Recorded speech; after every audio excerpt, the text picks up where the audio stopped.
Bienvenue dans notre nouvelle série, un nouveau mois, une nouvelle marque chinoise. Nous sommes en juin 2024 et ce mois-ci, le nouveau label qui investit le marché français s'appelle XPeng.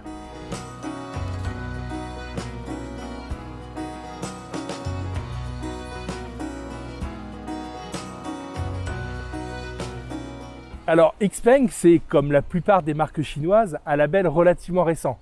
Le constructeur fête en effet cette année son 10e anniversaire. Il arrive donc ce mois-ci en France avec une gamme forte de modèles, 100% électrique comme il se doit. Le G9, un gros SUV du gabarit d'un Mercedes GLE par exemple ou d'un Audi Q7. Et puis celui qui est appelé à devenir le best-seller du constructeur dans notre pays, le G6. Sous cette appellation, on trouve un modèle un peu plus compact, du format d'un Tesla Model Y.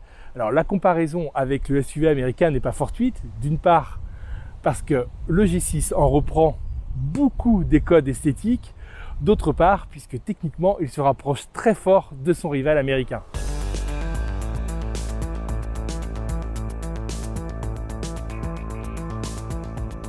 Alors justement, concernant ce G6, eh bien, l'inspiration Tesla, elle est très visible lorsqu'on observe le profil du véhicule.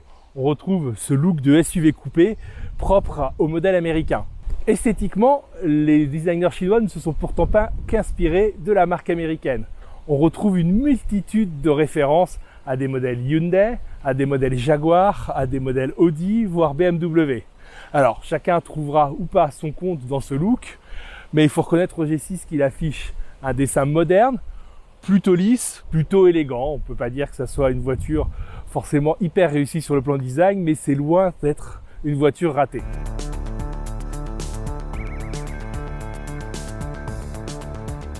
Si extérieurement le G6 s'avère des plus consensuels, eh bien étonnamment pour une voiture chinoise s'entend, c'est à l'intérieur qu'il paraît le plus original.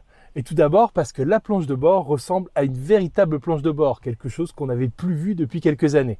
Alors on a bien ce mobilier tout en longueur, un véritable combiné d'instrumentation, même s'il est totalement digital, mais face au conducteur. Pas d'affichage tête haute sur cette version.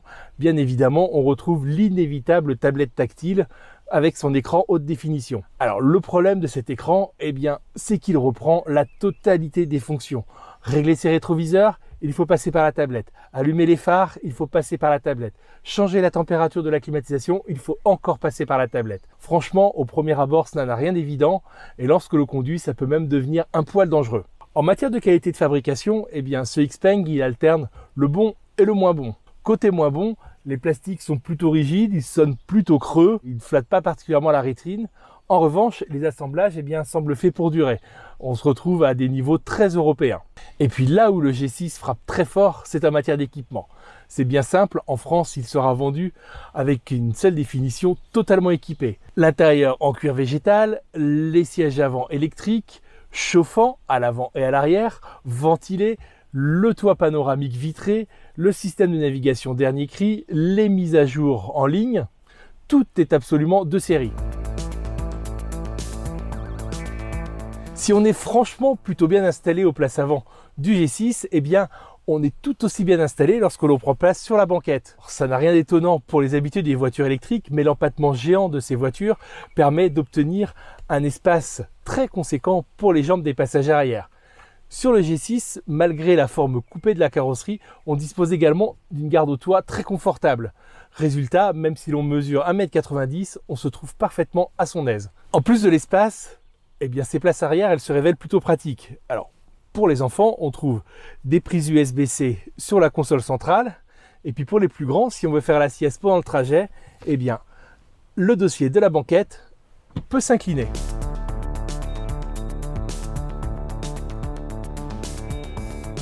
En matière de volume de chargement, en revanche, le G6 ne bat aucun record. Sous la tablette arrière, on trouve un petit peu moins de 600 litres, ce qui suffira par exemple à un usage familial. En rabattant les deux parties de la banquette, on obtient jusqu'à 1400 litres. Là encore, c'est plutôt confortable mais pas exceptionnel dans la catégorie. Alors, parmi les petits défauts, on trouve par exemple cette tablette arrière, pas du tout rigide, qui sent bon les années 90.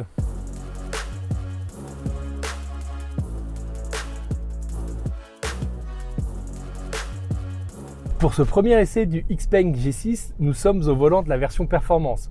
Alors, comme son nom l'indique, il s'agit bien évidemment de la variante la plus puissante de la gamme, 476 chevaux, grâce à 2 moteurs électriques, un sur l'essieu avant, un sur l'essieu arrière, ce qui en fait une 4 roues motrices. Alors malgré son appellation, cette version elle est plus axée sur le confort, sur le côté grand tourisme que sur les performances pures. Alors certes, comme toute voiture électrique digne de ce nom, quand on presse fortement la pédale de droite, elle accélère très fort. Mais son truc à elle, c'est plutôt de cruiser à une allure raisonnable. Alors, le terrain sur lequel nous nous trouvons aujourd'hui, les Pays-Bas, est idéal pour ça, avec des routes limitées à 60, des autoroutes limitées à 100 km/h. On sent vraiment que le G6 est ici dans son élément. Côté autonomie, c'est une petite déception. Xpeng annonce déjà un chiffre assez conséquent puisque la moyenne officielle est proche des 20 kWh au 100 km, ce qui est énorme. Dans la réalité, comme le démontre notre essai, comptez plutôt 24 à 25 kWh pour 100 km parcourus. Alors bien que la batterie soit de taille conséquente, 98 kWh, eh bien il faudra à peu près tabler sur une autonomie moyenne de 400 km, guère plus. En matière de confort, ce Xpeng, eh bien, il est très satisfaisant. Les sièges sont enveloppants mais moelleux, l'amortissement est très tolérant, il n'y a guère que sur les déformations sèches que l'on sent des remontées un petit peu sèches justement dans le dossier du siège. La sonorisation est également d'un très bon niveau. Globalement donc, rouler au volant de ce G6 c'est plutôt agréable, on est plutôt confortable, la voiture est silencieuse, la sonorisation est plutôt bonne. Il n'y a que la direction qui manque un tout petit peu de consistance autour du point milieu, ce qui est parfois désagréable, notamment lorsque la route se fait un petit peu tournicotante.